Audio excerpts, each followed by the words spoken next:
Hi friends, good morning and welcome to this minute reflection with Father Augustine on the third Sunday of Advent, you see. On this third Sunday of Advent, commonly called the Gaudete Sunday, we see a similarity between the fourth Sunday of Lent, Laetare Sunday. What are the similarities between these two? First, the chasuble today changes from just ash or purple to rose, signifying a little bit of joy, little fragrance in our gloomy time of wait. It signifies that there is joy, there is hope. Gaudete in Latin is joy, a different kind of joy for the expectation of the newborn king. While in Lent, it is Laetare because it is a mellow kind of joy in anticipation of the coming festivity of Easter. Today, the prophet Zephaniah invites us to rejoice in God. The first reading and the responsorial psalm echoes this song of joy. But why do we rejoice? Because great in our midst is the Holy One of Israel, as the responsorial psalm recalls. Zephaniah invites us to rejoice because our pending sentence of doom has been overturned.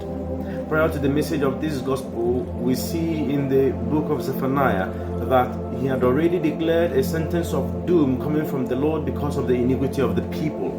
But today, God overturns that sentence and gives a sentence of joy. He pronounces it to the people, telling them that their sentence of doom has been overturned. So, they have every reason to rejoice in God. They have every reason to be joyful. And this joy echoes today in the responsorial psalm, telling us to rejoice. People of Zion, shout for joy, for great in your midst is the Holy One of Israel. He is overturning our sorrow. He is overturning our distress. He is overturning the sentence given for punishment to us in our sorry, sinful state. He gives us joy anew and gives us the reason to live again. This is also echoed in the second reading of today. St. Paul in the letter to the Philippians keeps telling us, rejoice, rejoice. Again, I will say, he tells us to bear that character of joy in all our lives, because God is really with us, because God is coming to save his people. And today, we are called to have a particular disposition to receive this promise of God, this promise of joy. The question goes to John, what must we do? And John answers in the gospel of today, the criteria for we to receive this joy, for us to receive Jesus Christ and have this salvation that we so dearly need. He says, he who have should share with his neighbor. He who have 2 cloaks, give your neighbor. If you are a soldier, do not extort. If you are a tax collector, do not collect undue payment. Do not collect more than the required.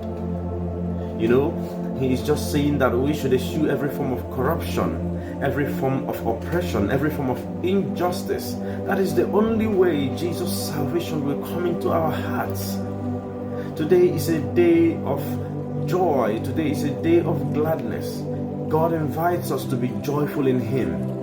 And if we want to share in this joy, then we must make of our hearts a place for him to dwell by eschewing all anger, all hatred, all rancor, and embracing love, the love of God, the love which inspires us to do great things for God and for our neighbors.